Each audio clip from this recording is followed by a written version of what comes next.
Hi, it's currently 10:26 and I thought it could be fun to do like a little writing week in my life, kind of like week in the life of a writer in uni or like week in the life of student writer, something along those lines. I thought it would just be really easy to film and also very realistic, very chill.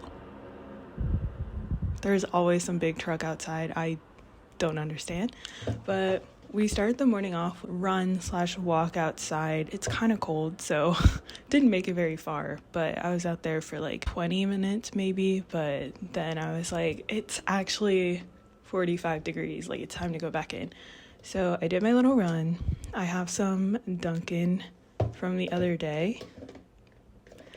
Don't question this. Yeah, I thought I could just film when I felt like it, right when I felt like it, and just make this all very realistic and representative of an actual week in my life. It's currently a Wednesday, so it's not really a full week in my life, but I'll try to see like how long this goes for, probably until like Friday. I swear if I get sick again, I will sue every joint around here, bruh. Anyway, I thought we could just talk.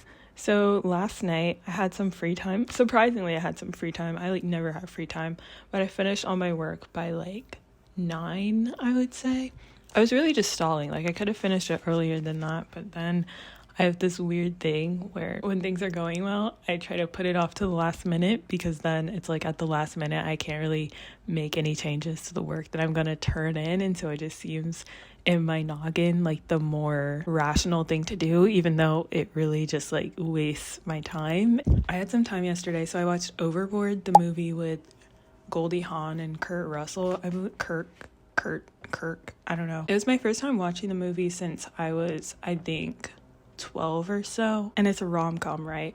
But I was also just like floored by how absolutely crazily Dean was treating Joanna. I think it was funny enough. You know how when you watch a pretty old movie, it's like misogynist, like the gender standards and dynamics are very different from modern day expectations. If you haven't watched the movie, it's about this rich, mean woman who lives on a yacht with her husband, and then she hires this carpenter to redo her closet. It doesn't turn out the way she wants it, so she gets really mad at him, says she's not paying him his $600. He gets really mad, he explodes, and then stalks off the ship. Later in the middle of the night, when she's trying to go to sleep, she falls off the boat, gets amnesia. Her husband goes to the hospital and sees her yelling at the hospital staff, and then he's like, you know what? I'm out. So he doesn't claim her, and she's just left like not knowing who she is or like what happened. Dean, the carpenter, ends up coming to the hospital, and he is like, actually, you're my wife, remember? And it's just the craziest plot ever. Like, if this were to happen to me and I was in Joanna's situation, I would never forgive Dean for doing that, even if I did fall in love with him over the course of thinking I was his wife. He not only lied about her being his wife so that she could do all the house chores for him and take care of his kids, but he also kept it a secret for so long, let his kids get attached to them. When she said, like, you can't just let your kids do whatever you want, you can't be their pal, you have to like be an actual dad, he got so mad and he just left the house. I can't stand people who can't communicate that they need a second to themselves and they just leave. Strange plot for rom-com. You could swap out a few aspects of it and it can turn into like a horror. It feels like she was kidnapped. Like, I don't know. I feel like the movie still kind of holds up in terms of not being like too horrible. The actors are charismatic enough, the movie's funny enough that you can kind of look past a lot of the questionable stuff. I really wanted to talk about this movie because it was actually crazy. Like, I was just sitting there at some parts, mouth open, because I was like, how did they get away with this? And like, who was in the writer's room? But yeah, that's what I did last night. I hate the term creative juices, but like watching movies always really inspires me in terms of character dynamics or like dialogue, seeing how people interact with each other. It's really interesting, and I think it does help my creative process. Such a strange movie. I feel like a lot of old movies get away with being like the creepiest man doing some weird thing to some woman and her being like, actually, I like him. Like, what do you mean? What do you mean by that? I'm gonna go finish drinking this and then get ready for the day. I actually have to do a lit reading, read some poems, which I completely forgot about until I was watching that movie yesterday. I was like, wait, I actually didn't finish all the work that I need to finish. I'll see you next time I have something of importance. This wasn't really that important, but next time I feel compelled to share something, I'll see you. I was trying to decide if this coat was too extra to wear today, but then I realized I don't really care. It's never too extra. So this night I started working a little bit on my fantasy novel. I've just been like getting random bursts of inspiration pretty much every night to work on this project, which has been super cool because typically that doesn't happen. I feel like I spend a lot of time on the same chapters, just rehashing the same scenes over and over again, just because it's like a slog to get through them, and it feels like I'm kind of just working on things with no reward, and also not devoting a ton of time to working on one chapter because I typically don't have a lot of time all at once. So when I do have a little bit of time, I end up working on what feels like the same chapter for like months on end. But this was a very successful writing night because I had a little bit of time. I started at about 11:30 and I'm finishing up at around 12:30. It's 1 now, but I haven't been writing for a little bit. But anyway, during this, I was working on what I'm calling chapter 28. It's not necessarily chapter 28 because the chapters are all out of whack right now. But I actually was able to finish this chapter, which was super cool and totally unexpected because I honestly didn't think I had that much steam in me, but the words just kept flowing, and honestly I was kind of manipulating a tiny bit of text I already had, so I was really able to weave that in, and I think that was really able to encapsulate some of the angst that like I was looking for in this chapter. It's obviously very rough still, but I think it sounds a lot better than honestly I thought it would end up sounding. I think the chapter ended up being pretty appropriately dramatic. Of course, I'm gonna have to go in and add or delete some stuff just to make it sound a little more professional. I don't know. It's very much word vomit a little bit. I'm very proud of the progress I was able to make on this process. Honestly, this chapter is also very integral to the climax of the book, which if you saw my last vlog, I was also talking about how I was working on a part that was very important to the book. There was actually a duel scene.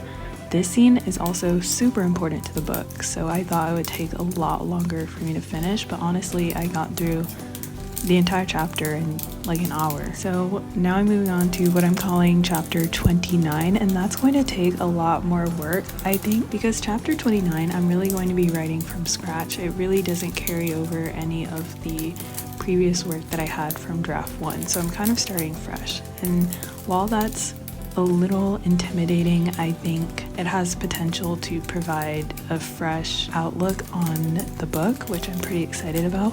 I also do want to add some stuff to chapter 28 though, because I think there is one part that I really wanted to include that I was kind of debating whether I should. I was debating if it added anything totally worthwhile to the plot, and I think I might as well just write it in, and then when I'm doing my when I'm doing my read-throughs of this draft, then I can determine if it's actually helpful. Also, there's a character who just kind of disappeared somewhere through the last 2 chapters, so I kind of need to get her back in here because I honestly don't know where I made her go. She just kind of vanished off the face of the earth, so that's unfortunate. But yeah, I just thought I'd update on my writing progress and say that things have been going very productively recently, and I'm very excited about that. And I think it is because I'm starting to have a little bit more free time in my schedule due to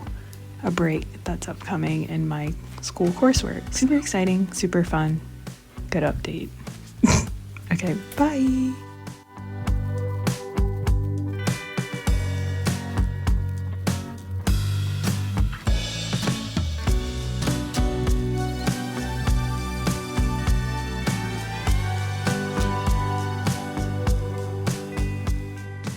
Hello, welcome. It's currently Thursday, and today we'll be doing some fun little unboxings for some stuff that I ordered last week. So I'm expecting, well, let's just let it be a surprise, you know.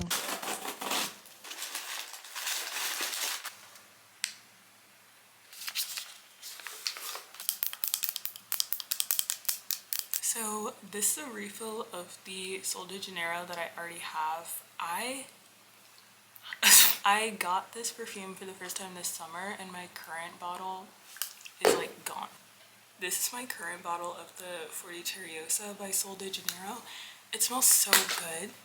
Like, normally I'm a very sugary sweet type of person, but this is like fruity sweet.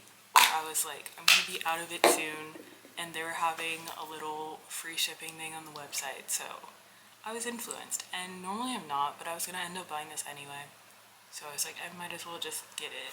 And I was also enticed by the free sample. I thought it would be in like a cute little tub, so that was misleading advertising, but whatever. I got this now, and I got this, and I'm very happy. And also, look how they changed. Like, the new design I think is like not as cute, so that's unfortunate. I don't know why they rebranded it like that, because they made it look low-key worse. Like, I feel like this made it look vintage, and this I'm just like, it's so much simpler. Like, it's like when Windows did that update in Apple, and or I guess a bunch of companies do that actually, and they make their logo so much simpler, I guess, so that it's easily recognizable, and also like less work for them to work on like putting on stuff, but like it just makes stuff look less cool and unique. I don't know.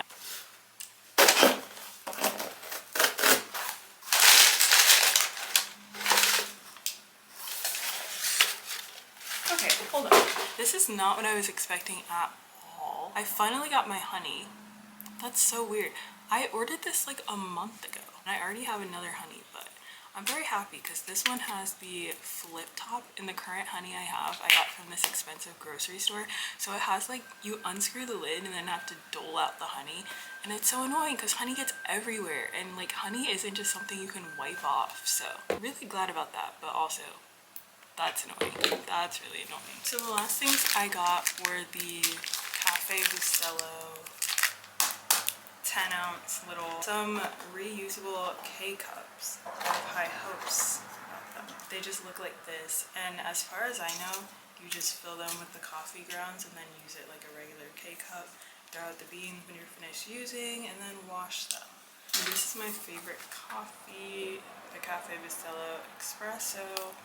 It's not like super bitter like a lot of coffees. Oh, let me stop. Oh shoot, now I see why people get the K-cups.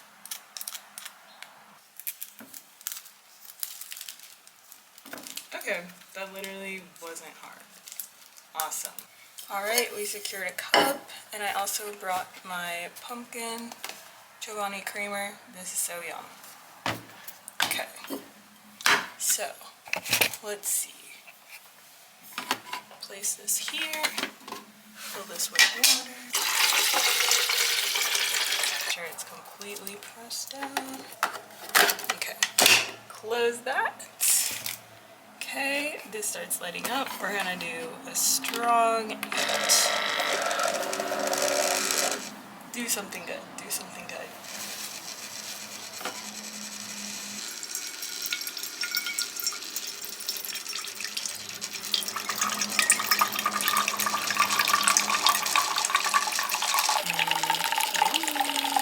I cooked, I ate, I devoured.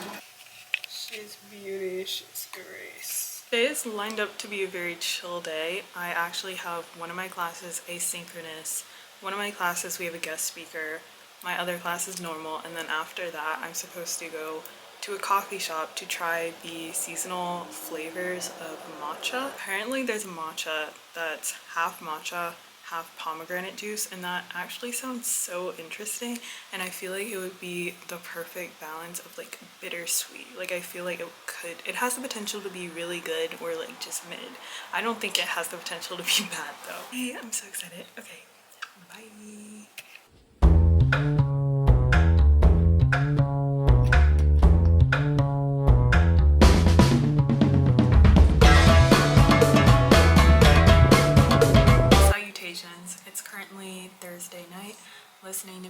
Ruby, and I just received this Halloween card in the mail from my aunt, so thank you. I've been writing my phone recently. I feel like the words have just been coming a lot more poetically and faster. I'm not really sure why. I feel like it's very spur of the moment, and I don't really have to think about what I'm typing when I'm typing on my phone. I just feel like it very much just comes to me. Let's see how many words I've written.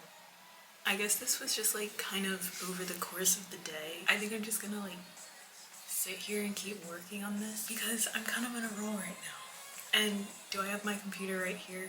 Yes, but I feel like this is proving to be more productive right now. And you know, sometimes you just gotta let the artistic urges take over.